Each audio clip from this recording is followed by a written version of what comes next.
temo ya lelo balobi ndenge nini balobi mutu nyonso kotia ye pembeni te mutu nyonso azala abanda kokanisa bato oyo mpe bango baza bakongole lokola biso ndenge nini tokotia bango bakota na likambo ya mboka okomona par exemple lelo nakoki koyebisa yo na présidence ti na localité mutu moko aza te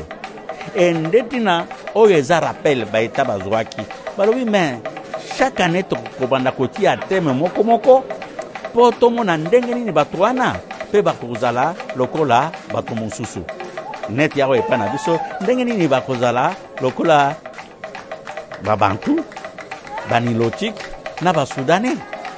mais okomona na gouvernement na biso na biloko nyonso bazosala biso toza te nde koloba totangi te totangi nde tino oyokaki vice ministre ya intérieur alobaki biso tokosala nini biso baeta mpona bato oyo nde omoni par exemple lelo tosepeli balobi topesi mbula 10 mpe bato oyo totala makambo na bango après 10 ans tokosala nini bango bazokanisa bazoloba na bato oyo baza na mayele te après 10 ans chaque année tokobanda koyebisa bango tokomi wapi lelo mpona makambo ya santé mpona makambo ya éducation mpona makambo ya mosala mpona makambo ya boye tokomi wapi attente na biso gouvernement ye moko alobaki année du social soki okei na bamboka ya bachwa est ce que okokuta courant eza kuna est ce que toza na hôpital kuna nde attente na biso oyo ye moko alobaki nde biso tozolandela attente na biso c'est-à-dire quoi bazwa biso lokola bacitoyen nyonso ya république biso mpe totangi mais liste oyo soki omoni bachwa wana baza kuna nous avons des docteurs là des médecins mais tilelo baza engagé te nous avons des licenciés tilelo et qui ont fait des distinctions na baécole na bauniversité mais baza baassistant te omoni nde tina tolobi tokobanda sikoyo leta ye abanda kozwa makanisi na biso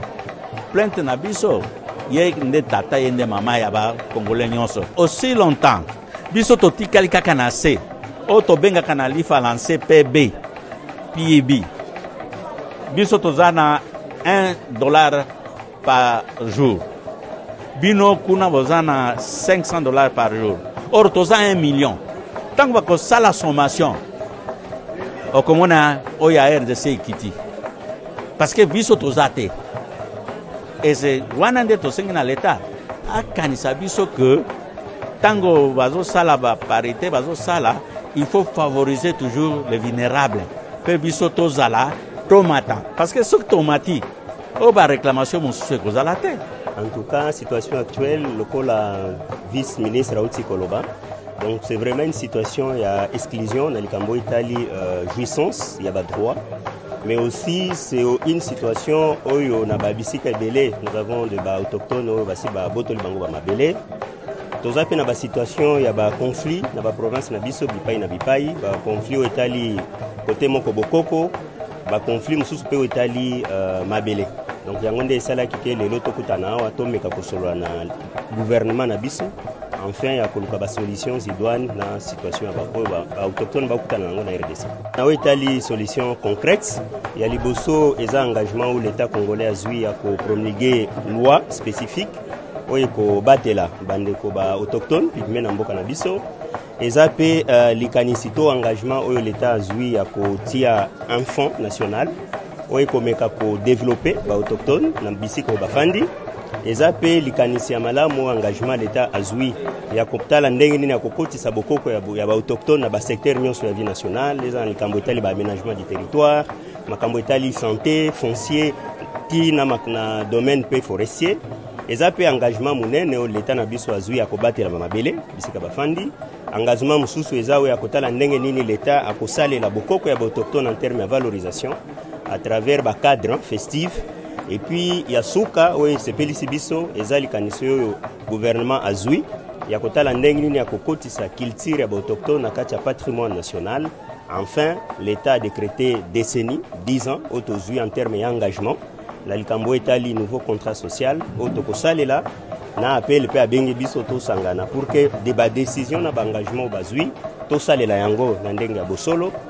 eza pe na likanisi ya kobenga baoyo basungaka biso na mwa mosolo baya ko tokutana na gouvernement parce biso to sala kande plaidoyer ko tongisa gouvernement ya nyonso kasi awa porte fongwami donc eza tsuma ngonga ya koganga te ekomi ngonga ya kofanda pendant 10 ans pour que musala esalema et puis chaque année to banda usala toujours évaluation.